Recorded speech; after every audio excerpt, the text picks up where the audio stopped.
Notícia urgente agora. Acabou de ser confirmado e você vai ver em detalhes nesse vídeo. Preste muita atenção até o final, porque algo muito importante foi revelado. Aproveite para deixar o seu like e inscreva-se no nosso canal. Enquanto você estiver vendo a notícia, comente a sua opinião aqui embaixo nos comentários. Vamos para o vídeo. Bom, o René Góes, o nosso caminhoneiro querido, ele botou a qualidade dos parlamentares com raras exceções é muito baixa e o povo precisa votar melhor. Ela poderia dar uns gritos para ver se o povo acorda.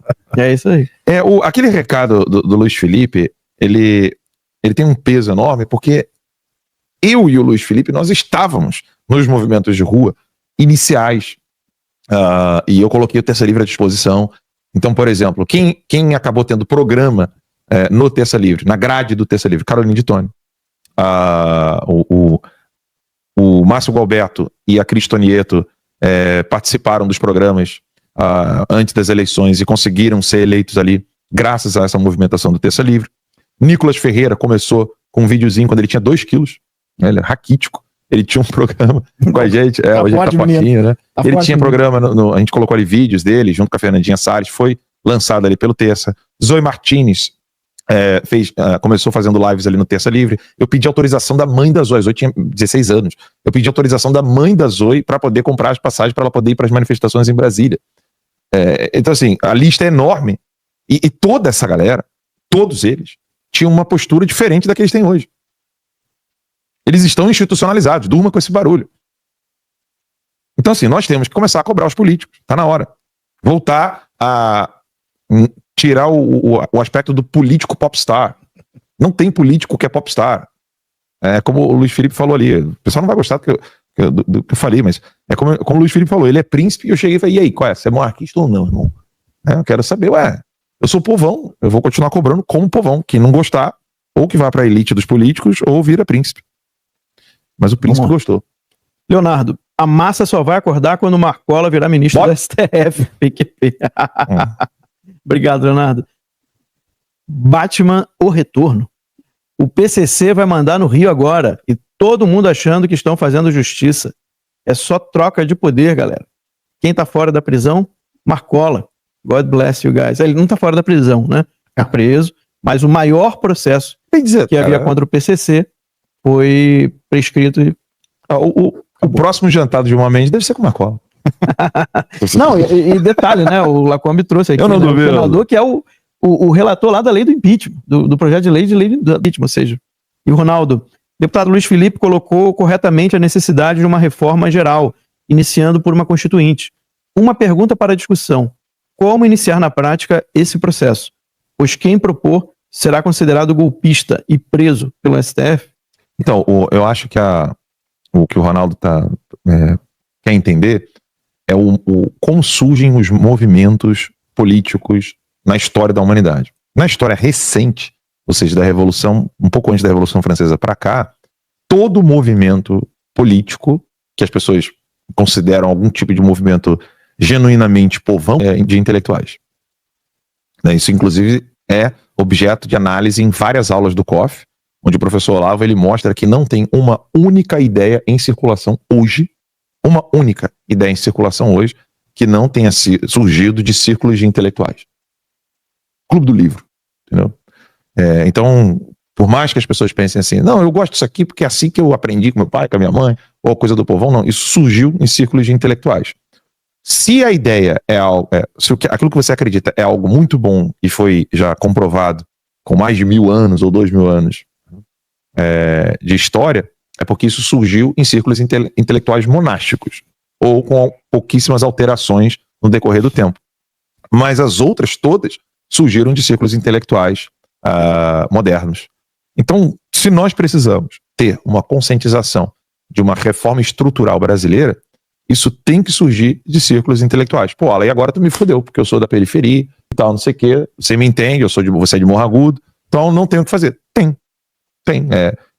É que as pessoas entendem círculos intelectuais como aquela caricatura do cara de terno e gravata borboleta, atrás de uma biblioteca, atrás de vários livros, atrás de uma mesa, com vários livros, aquela cena penumbrada, e não conseguem entender que um bom advogado local do município, ele pode fazer parte de um círculo intelectual da cidade. Um bom radialista honesto pode fazer parte de um círculo intelectual. A gente precisa tirar essa caricatura de intelectual que a esquerda colocou. A esquerda promoveu o intelectual, primeiro, como palavrão, segundo, como alguém que não tem sentimentos com quem sofre. Então o esquerdista, ele pintou o intelectual como alguém que tem ojeriza de pobre, alguém que não conhece a vida dos mais pobres, e como alguém que é um canalha completo que vive no mundo da lua. O Olavo destruiu essa imagem. Sozinho. O professor Olavo quebrou essa imagem do intelectual, né, como alguém que não sabe o que é o sofrimento de um povo, né, um povo pobre. E a gente também precisa tirar isso da nossa cabeça.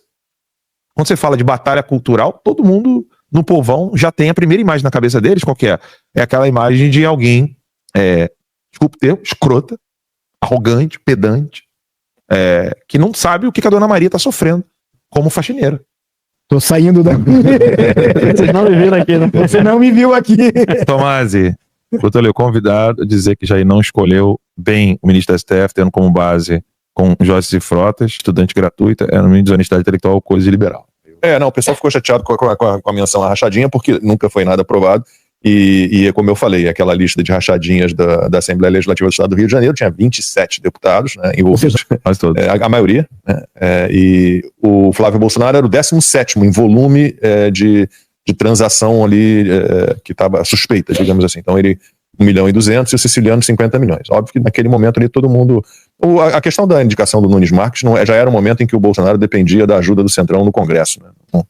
E ele estava ali refém, como quase todo mundo fica, né? Do Centrão, infelizmente. Eu só não acho que foi desonestidade intelectual do Ricardo. Ele fez uma leitura da má escolha dos ministros. De fato, entender que... E eu não falo isso porque estou na sua frente. Eu sou bem transparente, todo mundo sabe disso. Eu não acho que... Eu tenho certeza que se eu tivesse falado com uma bobagem, tu teria gritado comigo também, sem problema. No mercy at all. No mercy. No mercy. Eu só acho realmente que é uma... Sorte que o Lacombe tá no meio. Mas eu acho sim que as circunstâncias em que o Bolsonaro estava, quando ele precisou tomar essas decisões, Tá fragilizado. ela precisa ser enfatizada, porque é aquilo que o Olavo falou com relação à eleição do Bolsonaro. Vocês vão entregar a cabeça do Bolsonaro aos leões. Ele falou isso quando o Bolsonaro ganhou. Isso em 2018. Foi. Em 2018, olha, eu sinto dizer, vou estragar aqui a festa, tá todo mundo feliz com a eleição. E o Olavo falou, olha, se vocês não se organizarem, né, enquanto sociedade, vocês vão entregar a cabeça dele. E foi o que aconteceu. Tô entregando o Bolsonaro aos leões. Tu sabe que tem um lance aqui, por exemplo, Churchill nunca tinha medo de dizer as coisas que diziam, e ele não falava para agradar, ele falava aquela visão que ele tinha. Como o Olavo. O Churchill, quando perde a eleição, por vários motivos, tá? Mas ele em 46 ele vai a Fulton, Missouri, a convite do Eisenhower, e ele faz o famoso discurso da cortina de ferro. E ele leva um pau de todo mundo. No New York Times tem uma matéria inteira dizendo que quem era o Churchill, que já não era mais primeiro-ministro, que veio aqui estragar a nossa amizade com a União Soviética. As relações que estão sendo construídas do pós-guerra, blá, blá, blá, blá, blá. Mas ele diz, olha aqui, ó, tem uma cortina de ferro e se a gente não abrir o olho, o mundo cai, certo? Estamos aqui comemorando, mas, tá? O discurso do Churchill, o discurso em 8 de maio da vitória, na bancada falando pro povo, ele diz, olha, terminamos a missão aqui, mas ainda temos uma missão no Oriente, porque a guerra ainda continuava com o Japão. Então, eu acho que o papel churchilliano do Olavo é importante. O Olavo tinha esses insights pra cutucar, olha, isso aqui é só um passo. Tem um monte de coisa ainda pra ser feita. E essa, enfim, essa guerra... E detalhe, né, não vi ninguém culpar o Bolsonaro pelas escolhas. A gente disse que as escolhas foram ruins. Exato. Há uma distinção muito grande, né, entre você falar, olha, escolhas ruins, mas não tinha como. De fato, não é uma questão de procurar culpados. Eu acho que nós precisamos entender, por exemplo, por que discursos como o do Silvio Grimaldo, o Nicolas foi fazer kkk no comentário do Silvio Grimaldo. Por que discursos como os do Silvio Grimaldo estão ganhando peso? Porque é necessário olhar com clareza, e o Eduardo fez isso, com clareza, o que não pode ser repetido. O Eduardo, quando disse, por exemplo, não vai ter acordo Caracu, e ele mencionou a cartinha do Bolsonaro ao Temer, para proteger o pai, o Eduardo mostra claramente que, de agora em diante, ou a gente revê o que aconteceu nos últimos anos com clareza, sem histeria, sem mimimi, com clareza, a gente vai olhar aqui agora com maturidade. O que a gente poderia ter feito Se a gente não fizer isso, nós não vamos conseguir ter a unidade que a gente deseja, a gente não vai conseguir unir as esferas distintas que não são as nossas, e vai todo mundo se fuder. Desculpa o palavrão, não dá pra falar se ferrar. Né? Churchill cometeu mais erros do que acertos na vida. E ele disse uma vez pra esposa dele, eu não teria chegado aqui se não fosse a quantidade dos meus erros. Depois ele ainda diz assim, eu continuo cometendo erros, porém todos são erros novos. A gente tem que aprender. A gente tem que aprender. Não são erros repetidos. A gente tem que aprender. Primeiro, a gente tem que entender a história e a gente não pode repetir os erros da história. E a gente não pode, como pessoas do bem, deixar de olhar para aquilo que a gente fez errado e dizer, cara, errei. E ter a humildade de pedir desculpas. E isso que Churchill é um sujeito tão interessante, porque ele era tão humano quanto qualquer outro. E cometeu erros enormes, mas aprendeu dos seus erros. E a gente tem que ter isso. A gente tem que ter essa humildade de perceber. Nós somos aqui 4 homens. Cara, nós erramos muito mais na vida do que acertamos. Tá? Mas nós estamos aqui, nós estamos indo em frente. Vocês têm o timeline tem sucesso porque vocês continuamente revêm, né? Se revisitam as suas posições. E tem um outro detalhe. E às vezes tu dá uma informação errada e diz, pera um pouquinho, deixa eu ver se tá certo. Cara, e tem um outro detalhe que eu acho que transforma em pessoas críveis, né? E tem outro detalhe que eu acho que é fundamental nessa discussão, que é o seguinte: é a síndrome do leite derramado. Beleza, depois que o leite derramou, não tem mais o que fazer. Sim. Isso é fato. Uhum. Agora, como evitar que essa situação aconteça outra vez? Porque nós tivemos que apoiar a eleição do Alcolumbre 2 vezes. Você entende? Ou seja, você apoiou a eleição do Alcolumbre a primeira vez. Não tinha o que fazer, não sei o quê. Beleza. Pô, 2 vezes? 4 anos depois, você teve que apoiar a eleição do Alcolumbre de novo. Porque não tinha o que fazer. O que foi feito nesses 4 anos? E aqui eu não tô falando do Bolsonaro em específico. Falando de toda a direita. Sim. Todos os políticos foram eleitos. O que foi feito nesses 4 anos para evitar chegar nessa situação? Porque, óbvio, no momento em que chegou lá naquela situação, que veio a história das comissões e tudo, eu concordo. Você não vai apoiar o perdedor, né, se você tem condições de ter comissões. Entende? O novo é pequenininho. Então, para ele não tem chance de ter comissões. Então, ele podia fazer uma chapa pura. É uma situação confortável. E posar lá tranquilo, tem nada a perder. Agora, o PL não. O PL tinha uma bancada ali de 90 deputados, né? Tem uma bancada considerável também, uma coalizão ali dos senadores. Ou seja, ele tinha coisa a perder ali na eleição de presidente da Câmara e do Senado. Então, fez sentido naquele momento isso. Olha, é o que tem para fazer agora, senão a gente não vai conseguir nem sequer a liderança das comissões e eles vão ser eleitos iguais. Eles não precisam dos nossos votos para ser eleitos. Mas aí vem a pergunta, o que foi feito? Talvez tenha sido feito, talvez eu esteja sendo aqui injusto. Tá? Eu aceito a correção, se foi. Tá? Mas a minha pergunta é essa, o que foi feito naquele momento para evitar que essa situação acontecesse de novo? Foi a terceira vez. Teve o Alcolumbre uma vez, Pacheco uma vez e Alcolumbre de novo. Isso porque você não está contando Maia, né? Sim, não estou olhando só para o Senado, porque o Senado... Ou seja, desde 2019. O Senado é um interesse nosso. Por isso... A gente tem maioria no Senado para pautar o impeachment do Alexandre de Moraes. Pela primeira vez. Olha isso, o que está acontecendo agora nessa eleição, a possibilidade de fazer uma maioria do bem, né, de liberais, conservadores, direita, ela é real. Ela é real. Mas aí vem a outra pergunta agora, vem a continuação, só para concluir. O que está sendo feito neste momento para evitar que isso aconteça em 2027? Vocês entendem o que eu quero dizer? Ou seja, a política é feita de pessoas e meios, cara. Não tem jeito. Não tem. Essa frase do Olavo, ela tem que estar escrita no gabinete de cada político da direita, sabe? A política é feita de pessoas e meio. Vocês estão conversando? Vocês estão procurando? Cobrar políticos é fundamental, mas nem governo supre todas as necessidades de todos. Nenhum governo supre todas as necessidades de todas as pessoas. Sem liberdade de expressão e para se defender. Não basta a lei. Eu gostei dele do princípio, o seguinte...